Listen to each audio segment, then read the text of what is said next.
ओम नमो भगवते वासुदेवाय नमः। जय श्री राधे कृष्ण। दोस्तों कैसे हैं आप सब? आई होप कि आप सभी अच्छे हों।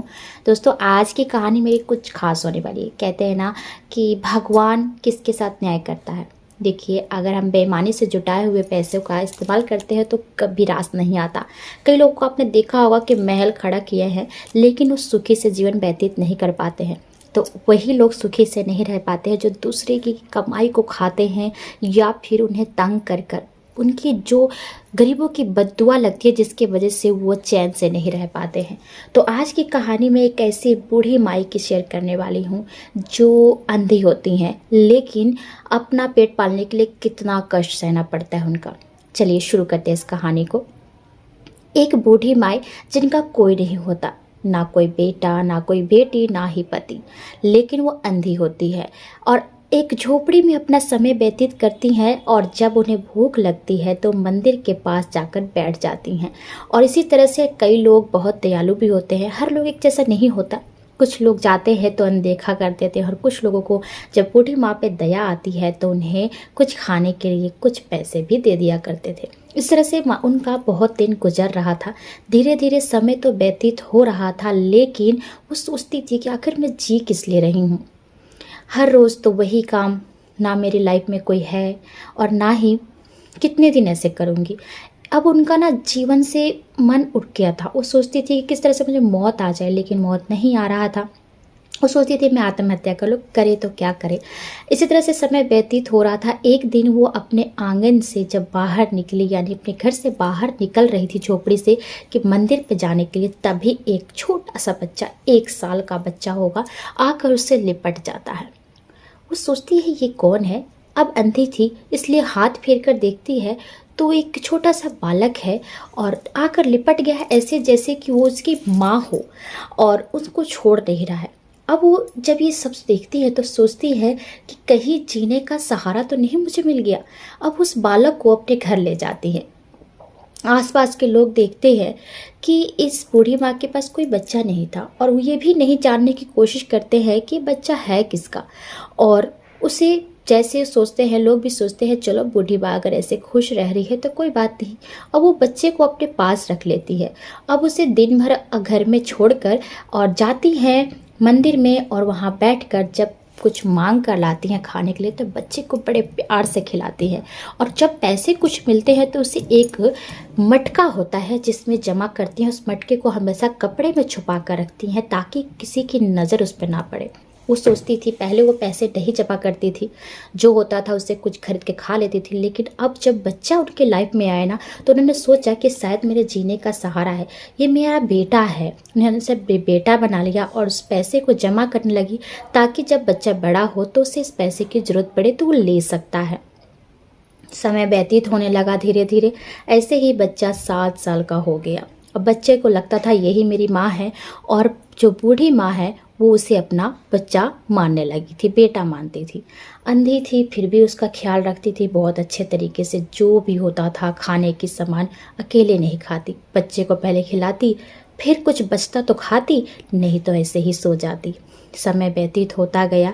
अब कुछ दिन बाद जब बच्चा अभी 7 साल का होने वाला था तभी उन्होंने सोचा कि उनका घड़ा जो है भर गया है। अब उनको चिंता होने लगी कि कहीं इस घड़े को कोई चोरी करके ना ले जाए। अगर ले गया तो मैं अपने बच्चे को क्या दूंगी।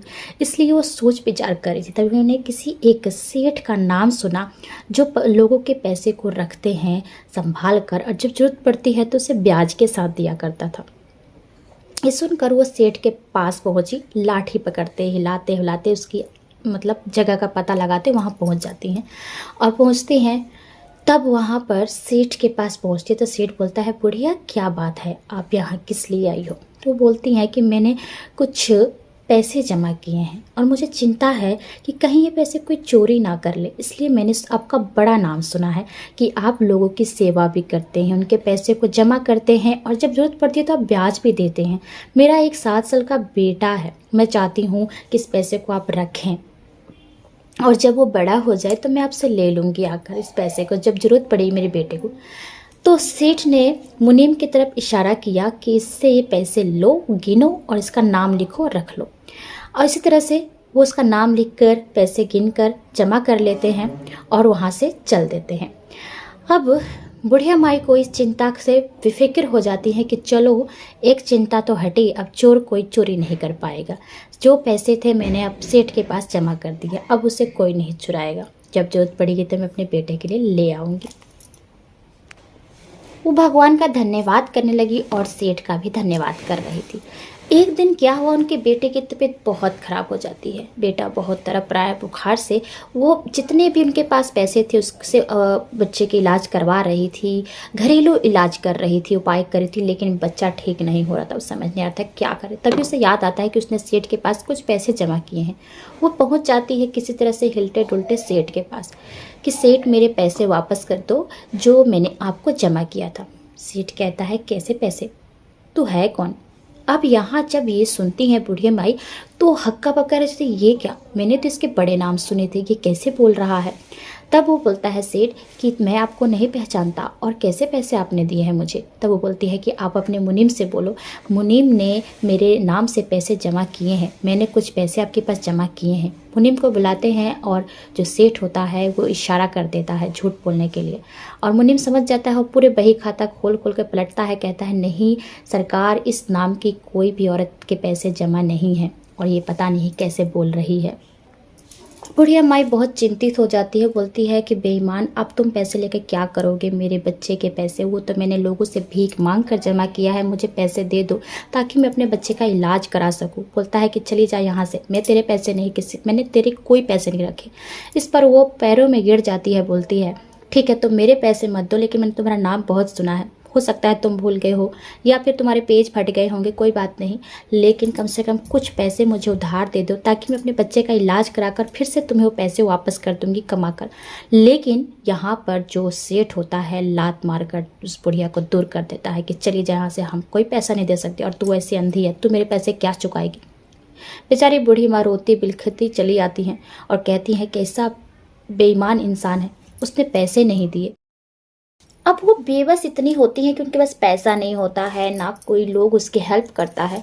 अब वो रो रही है, गिड़गिड़ा रही है अपने बच्चे के लिए, क्या करूँ मैं, बच्चे को कैसे बचाऊँ, कुछ भी उपचार नहीं है। उसे भला बुरा कहकर भी कोई फ़ायदा नहीं है, उसने मेरे पैसे खा लिए, मेरी ऐसे भी वो बहुत परेशान हो गई थी और बच्चे की हालत ख़राब होती जा रही है। तब उसने सोचा बूढ़ी माई ने, क्यों नहीं इस बच्चे को मैं उठा कर सेठ के पास ले जाऊँ, क्या पता बच्चे की हालत देखकर कुछ पैसे देने को तैयार हो जाए। इसलिए वो बच्चे को गोद में उठाती है और सेठ के पास पहुंचती है। वहां पर जाकर गिड़गिड़ाने लगती है, रोने लगती है। तो सेठ के जो नौकर होता है बोलता है बूढ़ी माई चले जाओ, कोई फ़ायदा नहीं है, सेठ आपकी कोई मदद नहीं करने वाले हैं। इस पर वो बोलती है मुझे एक बार सेठ से बात करने दो, सेठ को बुलाओ। सेठ जैसे ही आता है बाहर, वो बोलता है कि बूढ़ी माँ मैंने तुमसे कहा था कि मैंने तुम्हारे कोई पैसे नहीं, तुम यहाँ से चली जाओ। वो रोती है और कहती है कि एक बार मेरे बच्चे की हालत देखो, कैसी हालत बन गई है, ये मर जाएगा अगर तुम इसे नहीं बचाओगे। जैसे ही वो बच्चे को देखता है, उसकी नज़र पर बच्चे को, उसकी शक्ल अपने बच्चे की जैसे पहचान आती है, जो 1 साल यानी कि उस बच्चे को जब छोटा था 1 साल तभी वो मेले में गुम हो गया था, उसके हाथ छूट गई थी जिसकी वजह से वो मिला नहीं वापस। वो देखता है तो पूछता है कि ये कहाँ से बच्चा मिला तुम्हें। बोलती है कि ये मेरा बेटा है, कहीं से क्या मिलेगा। अब वो परेशान हो जाता है। 7 साल बाद वो बच्चे को देखता है तो उसकी शक्ल हूबही अपने बेटे की शक्ल जैसे मिलती है, जो कि उसका इकलौता ही बेटा था और मेले में कहीं गुम हो गया था। फिर उसने सोचा उसके पीठ पर एक काला तिल था, देखते हैं। देखा तो सच में उसके भी काला तिल था। वो समझ गया मेरा बेटा है। वो झट से उसे गोद में उठा लेता है, बोलता है बताओ कहाँ से मिला तुम्हें बेटा। तो उसने बताया कि जब ये छोटा था तो मेरे से लिपट गया कर, मेरा कोई बच्चा नहीं था, इसलिए मैंने इसे पाला पोसा बड़ा किया है। 7 साल की उम्र में इसको यहाँ तक लेकर आई हूँ। वो झट से छीन लेता है। तो बूढ़ी माई बोलती है कि क्या तुमने मेरे पैसे नहीं दिए, अब मैं क्या मेरे बच्चे को भी लेकर जाओगे। बोलता है कि बूढ़ी माई ये तुम्हारे बेटा नहीं है, मेरा बेटा है। तब बूढ़ी माई हंसने लगती है, वाह क्या बात है, जब मेरा बेटा होता तो तुम उसे छोड़ देते, मेरे पैसे भी खा लिया और मेरे बच्चे को इलाज करने के लिए पैसे नहीं देते। लेकिन अब जब तुम्हें पता चला कि तुम्हारा बेटा है, तुमने झट से इस पर करोड़ों रुपए लुटाने को तैयार हो गए। कहाँ का ये रिवाज है। यह कहकर बूढ़ी माई और रोने लगती है। लेकिन वो उस समय कहता है कि बूढ़ी माई मैं तुमसे बाद में बात करूंगा, पहले मैं अपने बच्चे का इलाज कराऊं। अब बूढ़ी माई रोते हुए चली जाती है अपने झोपड़ी में वापस अपने घर, और यहाँ पर ये इलाज तो करा देते हैं, बहुत समय लग जाता है बच्चे को ठीक होने में, लेकिन जब भी वो आंखें खोलता तो भीड़ देखता अपने आसपास और अपनी माँ को ढूंढता, वो भी बूढ़ी माँ को ढूंढता, लेकिन बूढ़ी माँ कहीं नज़र नहीं आती हैं। इसलिए वो फिर से आंखें बंद कर लेता है और माँ माँ चिल्लाता है। दिन पे दिन उसकी और हालत ख़राब हो रही है और इधर बूढ़ी माँ की भी हालत ख़राब हो रही थी। अब जो सेठ है वो समझ जाता है कि ये मेरा बेटा कैसे ठीक होगा, यानी इसे बूढ़ी माँ की ज़रूरत है। इसलिए वहाँ पहुँचता है और जाकर इतने पैसे वाला होते हुए बूढ़ी माई के पास जाकर बोलता है, ओ बूढ़ी माँ, ओ अंधी माँ, क्यों तुम ऐसे लेटी हो, और क्या तुझे चिंता नहीं अपने बच्चे की? तेरा बच्चा वहाँ बुखार से तप रहा है, उसका तबीयत ठीक नहीं है। बूढ़ी माँ कहती है, अरे जा, वो मेरा बेटा नहीं है, तेरा बेटा है, और जा तू इलाज करा उसका, तेरे पास तो ढेरे पैसे हैं, तूने तो मेरे पैसे भी खा लिए, अब जा इलाज करा उसके। वो रोने लगता है और उसके पैरों में किरकिराने लगता है। वही इंसान जिसने लात मारी थी उस बूढ़ी माँ को, वही इंसान उस बूढ़ी माँ के पैरों में गिर कर रोने लगता है कि मेरे बच्चे की जान बचा लो, अगर तुम नहीं जाओगी तो मेरा बच्चा ठीक नहीं हो पाएगा। वो तुम्हें याद कर रहा है, तुम्हें अपनी माँ मानता है। बूढ़ी माँ को दया आ जाता है, क्योंकि वो सिर्फ इसलिए नहीं, सेठ के लिए नहीं, वो बच्चे के लिए उठती हैं और जाती हैं उसके साथ तांगे में बैठकर। वहाँ जाती हैं तो जैसे ही बच्चा आँख खोलता है, फिर से अपनी चारों तरफ माँ को खोजता है।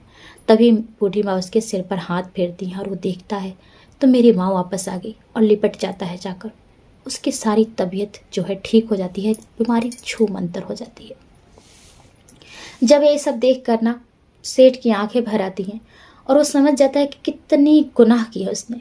कुछ दिन वहाँ पर बूढ़ी माँ रहती है और उस बच्चे को समझा देती है कि मैं तुम्हारी माँ नहीं हूँ, ये तुम्हारे माँ बाप हैं।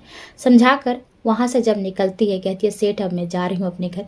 तब वो जो सेठ है उसे रोकता है और सेठानी कि आप यहीं रह जाइए हमारे घर। बूढ़ी माँ बोलती है, बिल्कुल नहीं, मैं यहाँ नहीं रह सकती। मैंने जो कमाए थे पैसे, भले ही भीख मांगे थे, वो भी मैंने तुम्हें दे दिए, और तुम्हारा बच्चा भी वापस लौटा दिया है। मैं अब यहाँ नहीं रहूँगी, तुम अपने बच्चों के साथ खुश रहो, मुझे जाने दो। सेठ कहता है, बूढ़ी माँ, मैं आपके सारे पैसे और साथ में और पैसे भी दे दूँगा, और आपका बहुत बहुत धन्यवाद कि आपने मेरे बच्चे संभाल कर रखे थे। बूढ़ी माँ, उसे समझ आता है कि बूढ़ी माँ ने इतने सारे पैसे जमा किए थे, और साथ में ये भी कि इतने दिन तक उसने क्या क्या खरीद कर, खिलौने, कितने कष्ट से उसके बच्चे को पाला पोसा है। ये देख कर ना उस सेठ को बहुत ग्लानि फील होता है, और वो समझ जाता है कि पैसा ही सब कुछ नहीं होता है। इस ज़माने में इंसानियत भी बहुत बड़ी चीज़ है, और जो कि उसके अंदर नहीं थी। इतने पैसे होने का क्या फ़ायदा जब उसके अंदर इंसानियत ही नहीं थी। बहुत रोता है, अपनी गलती पर पछतावा करता है और बूढ़ी माँ से विनती करता है वहीं रह जा, लेकिन बूढ़ी माँ नहीं मानती हैं और वो चल देती हैं। तभी वो कहता है कि माते अपने पैसे तो लेते जाओ। वो कहती है, बेटा, ये पैसे मैंने अपने लिए नहीं, मैंने उसी के लिए रखा था, तुम्हारे बेटे के लिए, जिसे मैंने अपना बेटा बनाया था। मैंने सोचा था बड़ा होगा तो उसे के काम आएगा, इसलिए मैंने ये पैसे उसके लिए रखे थे, तो उसके ये पैसे उसको ही दे देना। ये सब देख कर वो समझ जाता है बूढ़ी माँ का दिल कितना बड़ा है, और उस धरुकान का भी धन्यवाद करता है। बूढ़ी माँ के चरणों में गिरकर फिर से माफ़ी मांगता है। बूढ़ी माँ बोलती है, बेटा, तुम्हारे इसमें कोई गलती नहीं है, ये सिर्फ समय का गलती था, और वो चली जाती हैं। वो समझ जाता है कि बूढ़ी माँ ने एक मेरा बेटा वापस किया, ऊपर से इतने सारे पैसे भी मुझे देकर गई, और मैं कितना निकम्मा, कितना निर्दयी, कितना बेईमान इंसान था। तो इस कहानी से हमें यही सीख मिलती है कि जब हम किसी के साथ बुरा करते हैं ना, तो पहले सोच लेना चाहिए कि हमारे साथ क्या होने वाला है। बेईमानी का पैसा खाने से कोई फ़ायदा नहीं है। एक इंसान जब वो बूढ़ी माँ को सता रहा था तो ये भूल गया था कि वो क्या कर रहा है, लेकिन जैसे उसे पता चला कि उस बूढ़ी माँ ने उसके बेटे को संभाल के रखा, तो उसे अपनी गलती का एहसास हुआ। और गलती का एहसास तो हो गया, लेकिन हाँ, आजकल भी ऐसे बहुत लोग हैं जो सिर्फ अपने बारे में ही सोचते, दूसरों के बारे में नहीं सोचते। अपने बारे में, अपने बच्चों के बारे में सोचते हैं, लेकिन दूसरे के बच्चे उन्हें एक आँख नहीं भाते हैं। ऐसे ही सेठ कर रहा था। उसे जब पता चला कि वो बच्चा उसका है तो उसने उसका कितना ख्याल रखा, लेकिन जैसे उसे पता चलता कि बच्चा उसका नहीं है तो वो उसके जैसे लात मार कर भगाया था बूढ़ी माँ को, वैसे ही करता। तो यही चीज़ है कि हमारे अंदर पैसे आ जाने से सिर्फ धनी इंसान नहीं बनता। अगर दिल का बड़ा और दिल से धनी होना चाहिए, सिर्फ पैसे का धनी नहीं, दिल का भी धनी होना चाहिए। तो उम्मीद करती हूँ कि आज की कहानी आप सबको बेहद पसंद आई होगी। कहानी अगर पसंद आती है तो लाइक देकर जाइएगा दोस्तों, ताकि मुझे और मोटिवेट हूँ मैं वीडियो बनाने के लिए। चलिए आपसे मिलती हूँ अगली वीडियो में, तब तक लाइक दे दीजिए। धन्यवाद। राधे कृष्ण।